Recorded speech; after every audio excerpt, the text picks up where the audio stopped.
दोस्तों, एक बात हमेशा याद रखिएगा कि अगर किसी भी पारिवारिक रिश्तों में खटास आना शुरू हो जाए तो फिर इंसान को समझदारी से कदम उठाना पड़ता है, क्योंकि इंसान की मात्र एक छोटी सी गलती की वजह से न जाने कितने लोगों की जिंदगियां भी तबाह हो जाती है। आज की कहानी में भी बिल्कुल ऐसा ही होता है, जिसकी वजह से न सिर्फ एक व्यक्ति हमेशा के लिए इस दुनिया को छोड़कर चला जाता है, बल्कि कई लोग भी सलाखों के पीछे पहुंच जाते हैं। लेकिन सबसे बड़ी बात यह कि 3 बच्चे अनाथ की जिंदगी जीने पर मजबूर हो जाते हैं, जिनकी शायद कोई गलती भी नहीं होती है। वाकई में दोस्तों, आज की जो कहानी है ये आपको भी सोचने और समझने पर मजबूर कर देने वाली है। नमस्कार, प्रणाम, मैं आपका भाई, आपका दोस्त अभय, और आप देख रहे हैं द कीप क्राइम। दोस्तों, आज की जो सच्ची कहानी मैं आपको सुनाने जा रहा हूँ, ये सच्ची कहानी है उत्तर प्रदेश के इटावा जिले की। इटावा का एक थाना पड़ता है चोबिया, और इसी चोबिया थाना क्षेत्र के अंतर्गत एक गांव आता है माखनपुर, और इसी माखनपुर गांव का रहने वाला है सुनील कुमार। सुनील, जिसकी उम्र है लगभग 35 साल के आसपास, जो बगल के ही गांव के एक सरकारी स्कूल में टीचर की नौकरी करता है। सुनील की पत्नी का नाम है रेखा। रेखा, जिसकी उम्र है लगभग 28 साल के आसपास। सुनील के टोटल 3 बच्चे हैं, जिसमें 2 बेटा और 1 बेटी। सुनील अपने परिवार के साथ काफ़ी खुशहाल तरीके से जीवन व्यतीत करता है। बात कर रहा हूँ मैं 30 मई 2024 की शाम के लगभग 4 बजे के आसपास की, जब सुनील अपनी कार लेकर घर से निकलता है। अपनी पत्नी से कहता है कि मैं 2 घंटे में वापस आ जाऊंगा।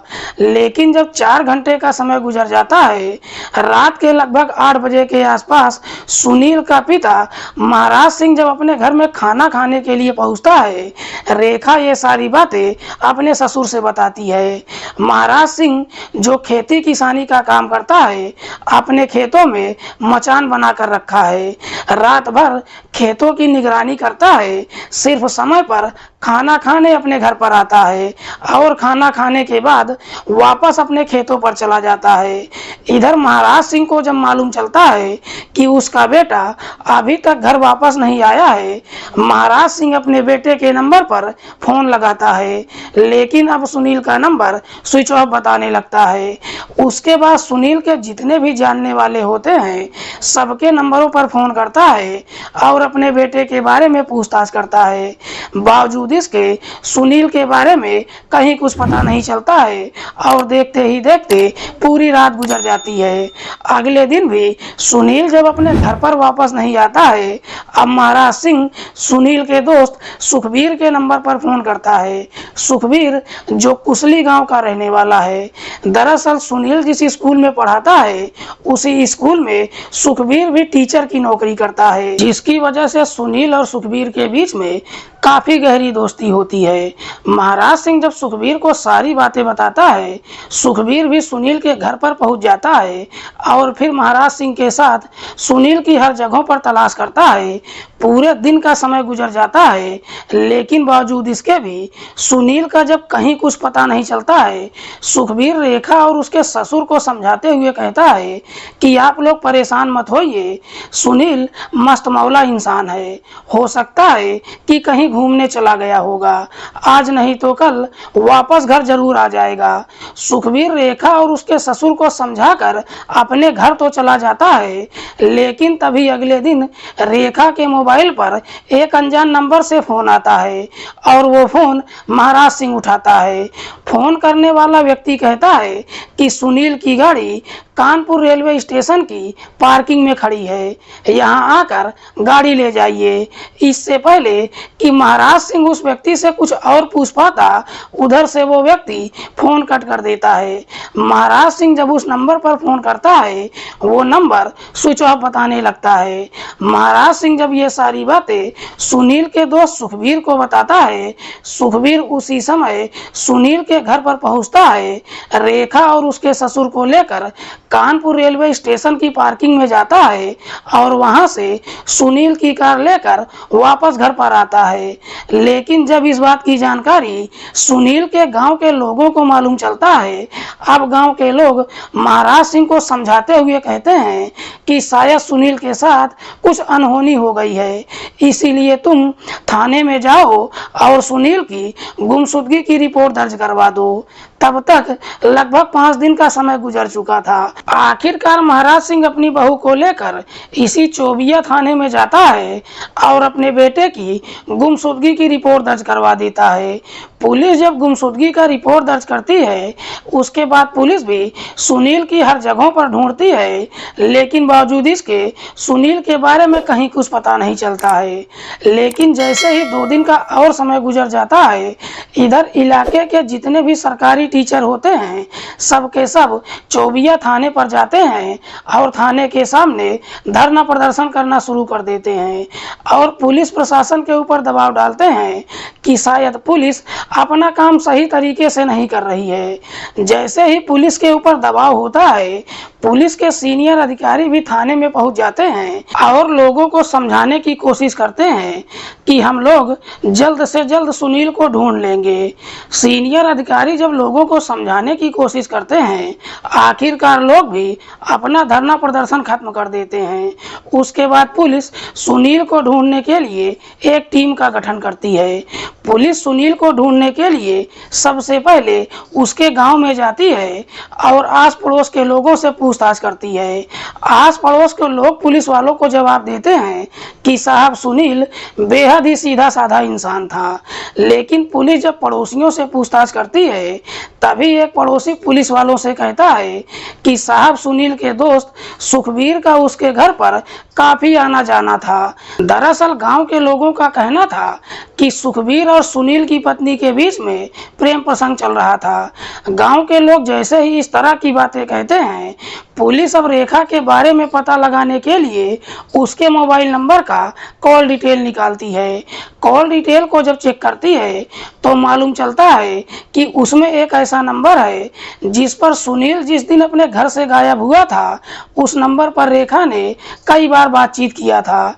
दरअसल रेखा उस नंबर पर पिछले कई महीनों से लगातार बातचीत करती आ रही थी। पुलिस जब उस नंबर का डिटेल निकालती है तो मालूम चलता है कि वो नंबर सुखबीर के ही नाम पर रजिस्टर्ड है।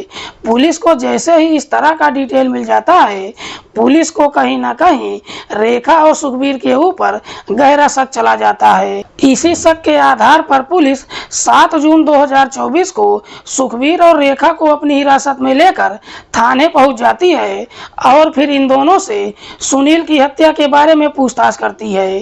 पहले तो दोनों इधर उधर की बातें करते हैं, लेकिन जैसे ही पुलिस अपनी शक्ति दिखाना शुरू करती है, आखिरकार सुखबीर अपनी सच्चाई कबूल कर लेता है। सुखबीर पुलिस वालों से कहता है कि साहब सुनील इस दुनिया को छोड़कर जा चुका है। दरअसल सुनील की हत्या कर दिया गया है। लेकिन सुखबीर जब इस हत्या की पूरी कहानी बताता है तो वाकई में इसे सुनने के बाद हर कोई चौंक सा जाता है। रेखा जिसके पिता का नाम है भगवान दिन, जो कानपुर के रूरा कस्बे का रहने वाला है। भगवान दिन के परिवार में उसकी पत्नी के अलावा 2 बेटियां हैं, जिसमें बड़ी बेटी रेखा। रेखा जो दिखने में जितनी ही खूबसूरत है, पढ़ने में भी उतनी ही तेज है। रेखा अपने इलाके से पढ़ाई पूरी करती है और पढ़ाई पूरी होने के बाद बगल के गांव में सरकारी स्कूल में सरकारी टीचर की नौकरी मिल जाती है। रेखा को जैसे ही नौकरी मिल जाती है, उसके बाद भगवान दिन अपनी बेटी की शादी करने के लिए एक लड़के की तलाश करना शुरू कर देते हैं। लेकिन रेखा अपने पिता से कहती है कि मैं उसी से शादी करूंगी जो सरकारी नौकरी करता हो। आखिरकार भगवान दिन जब अपनी थोड़ी सी कोशिश करता है, उसको सुनील मिल जाता है। सुनील जो बगल के गांव में सरकारी टीचर की नौकरी करता है। हालांकि रेखा और सुनील की उम्र में 7 सालों का फर्क होता है, बावजूद इसके रेखा सुनील से शादी करने के लिए तैयार हो जाती है। उसके बाद काफी धूमधाम से रेखा और सुनील की शादी भी हो जाती है। रेखा शादी कर अपनी ससुराल जाती है, अपने पति पति के साथ काफ़ी खुशहाल तरीके से जीवन व्यतीत करने लगती है। धीरे धीरे जब समय गुजरता है, समय के अनुसार रेखा 3 बच्चों की माँ भी बन जाती है। लेकिन जैसे ही शादी के कुछ साल का समय गुजरता है, कहीं ना कहीं सुनील का अपनी पत्नी से मन भर जाता है। रात के समय जब भी घर पर पहुंचता है, खाना खाकर तुरंत ही गहरी नींद में सो जाता है, जिसकी वजह से रेखा की हसरतें पूरी नहीं हो पाती है। इधर सुनील जिस स्कूल में नौकरी करता है, उसी स्कूल में पढ़ाने वाला सुखबीर सिंह। दरअसल सुनील और सुखबीर के बीच में काफ़ी गहरी दोस्ती होती है। एक दिन सुनील सुखबीर से कहता है कि आज शाम को मेरे घर पर तुम्हारी दावत रहेगी और तुम आना जरूर। इधर सुखबीर जब सुनील के घर पर जाता है और जब पहली बार उसकी पत्नी रेखा को देखता है, तो रेखा की खूबसूरती देखकर उसकी तरफ देखता ही रह जाता है। दरअसल सुखबीर पहली नज़र में ही रेखा को पसंद कर लेता है। उसके बाद सुखबीर किसी न किसी बहाने से सुनील के घर पर आना जाना शुरू कर देता है। जब भी उसके घर पर जाता है, उसकी पत्नी को भाभी कहकर बुलाता है, क्योंकि दोनों के बीच में देवर भाभी का रिश्ता होता है। इसीलिए सुखबीर रेखा से काफी हद तक हंसी मजाक भी करने लगता है।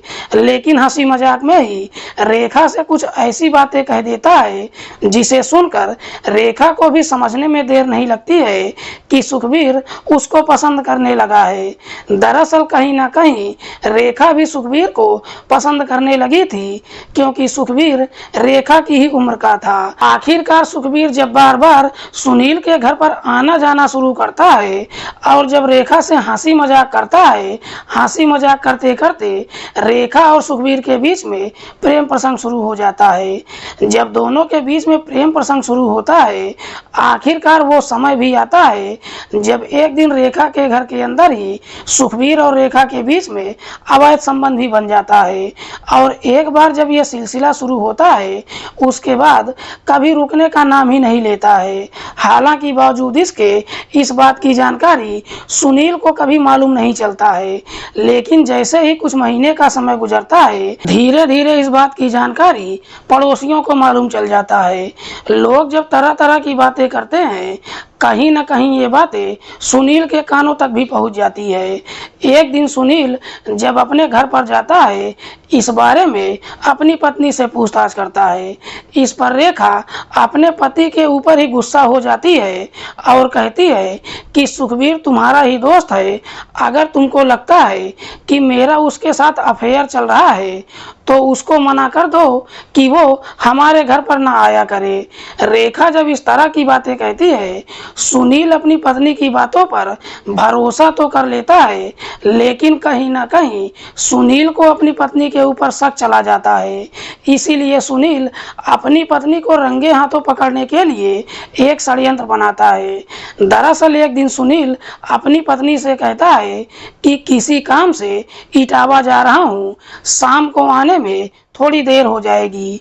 सुनील जैसे ही अपने घर से निकलता है, इधर रेखा सुखबीर के नंबर पर फोन करती है और उसे अपने घर पर बुला लेती है।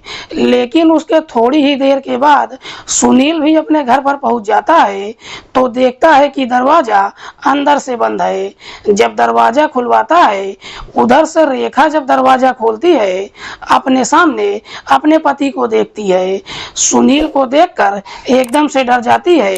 उसके चेहरे को देखकर सुनील को भी पूरा भरोसा हो जाता है कि शायद उसकी पत्नी का वाकई में सुखबीर के साथ अवैध संबंध चल रहा है।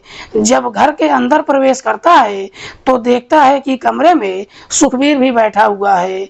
सुनील जैसे ही इस तरह का नज़ारा देखता है, इस प्रकार से गुस्से में आ जाता है कि अपने दोस्त को फटकार लगाते हुए कहता है कि मैंने तुझ पर आंख बंद करके भरोसा किया और तूने मेरी ही इज्जत पर हाथ डाल दिया।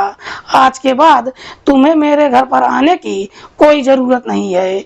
सुखबीर तो वहां से चला जाता है, लेकिन सुनील अपनी पत्नी की बुरी तरीके से पिटाई कर देता है, जिसकी वजह से रेखा और सुखबीर की ना तो एक दूसरे से मुलाकात हो पाती है और ना ही दोनों एक दूसरे से बातचीत करते हैं। लेकिन जैसे ही कुछ दिन का और समय गुजरता है, जब एक दिन सुखबीर और सुनील की मुलाकात होती है। सुखबीर सुनील का पैर पकड़ लेता है और अपनी गलतियों की माफी मांग लेता है। सुनील इतना काफी सीधा इंसान होता है कि आखिरकार सुखबीर को माफ भी कर देता है। उसके बाद सुखबीर फिर से सुनील के घर पर आना जाना शुरू कर देता है। लेकिन अब जब सुनील के घर पर जाता है तो रेखा से मुलाकात करने में काफी सावधान रहता है। दरअसल सुखबीर और रेखा को लगता है कि शायद सुनील उनके रास्ते का रोड़ा बन चुका है। इसीलिए एक दिन रेखा सुखबीर से जब मुलाकात करती है, सुखबीर से कहती है कि इस तरीके से डर डर कर हम कब तक मुलाकात करते रहेंगे। दरअसल मैं चाहती हूँ कि तुम मेरे पति से मुझे छुटकारा दिलवा दो।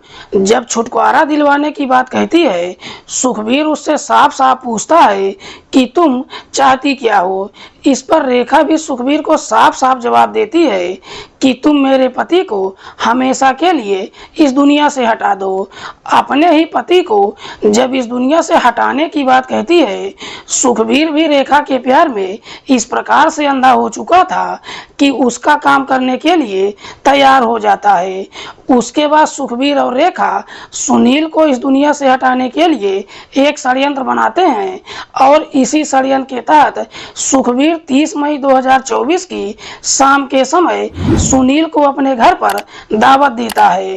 लगभग 4 बजे के आसपास जब सुनील अपने घर से निकलता है और सुखबीर के घर पर पहुंचता है, उससे पहले ही सुखबीर अपने इस पूरे षड्यंत्र के तहत अपने एक रिश्तेदार ओम प्रकाश को भी शामिल कर लेता है। ओम प्रकाश जो औरैया जिले के बंजारा गांव का रहने वाला है। हालांकि ओम प्रकाश सुखबीर का साथ देने के लिए तैयार नहीं होता है, लेकिन सुखबीर उसे कुछ पैसों का लालच दे देता है। इधर ओम प्रकाश भी पैसों के लालच में आ जाता है। इधर सुनील जब सुखबीर के घर पर पहुंचता है, उसके थोड़ी देर के बाद ओम प्रकाश भी सुखबीर के घर पर पहुंच जाता है। दरअसल सुखबीर का अपने गांव में 2 मकान है, जिसमें एक मकान में सुखबीर अपने परिवार के साथ रहता है और एक मकान खाली रहता है। उसी मकान में सुखबीर सुनील को लेकर जाता है। रात के लगभग 8 बजे के आसपास तीनों एक साथ बैठकर काफी मात्रा में शराब पीते हैं, लेकिन सुखबीर अपने षड्यंत्र के तहत सबसे ज्यादा सुनील को शराब पिला देता है। सुनील इतना काफी शराब पी लेता है कि आखिरकार नशे में चूर होकर गहरी नींद में सो जाता है। सुनील जैसे ही गहरी नींद में सो जाता है, उसके बाद सुखबीर और ओम प्रकाश एक फावड़ा लेकर आते हैं और सोते हुए सुनील की गर्दन पर इतनी जोर से वार कर देते हैं कि उसकी गर्दन उसके शरीर से अलग हो जाती है। उसके बाद सुनील की डेड बॉडी को ठिकाने लगाने के लिए उसके शरीर को कई हिस्सों में अलग कर देते हैं और सारे हिस्सों को अपने ही घर के अंदर एक गड्ढा खोदकर उसी गड्ढे में डाल देते हैं और फिर उसके ऊपर पेट्रोल डालकर उसे आग के हवाले कर देते हैं। जब सुनील की डेड बॉडी जल जाती है, उसके बाद उस राख को उसी गड्ढे में डालकर ऊपर से मिट्टी भर देते हैं। उसके बाद ओम प्रकाश अपने घर पर चला जाता है और सुखबीर ये खुशखबरी रेखा को देता है। वाकई में सुखबीर जब ये पूरी कहानी पुलिस को बताता है, पुलिस सुखबीर की तहरीर पर उसके रिश्तेदार ओम प्रकाश और रेखा को भी अपनी हिरासत में लेकर आती है। फिलहाल पुलिस ने इन तीनों आरोपियों को अपनी हिरासत में लेकर इन पर गंभीर धाराओं में मुकदमा दर्ज करके जेल भेज दिया है। दोस्तों, इस पूरे घटना के बारे में आप क्या सोचते हैं? आप अपनी राय कमेंट बॉक्स में हमको जरूर दीजिएगा। मिलते हैं किसी और सच्ची कहानी के साथ, तब तक के लिए नमस्कार, जय हिंद।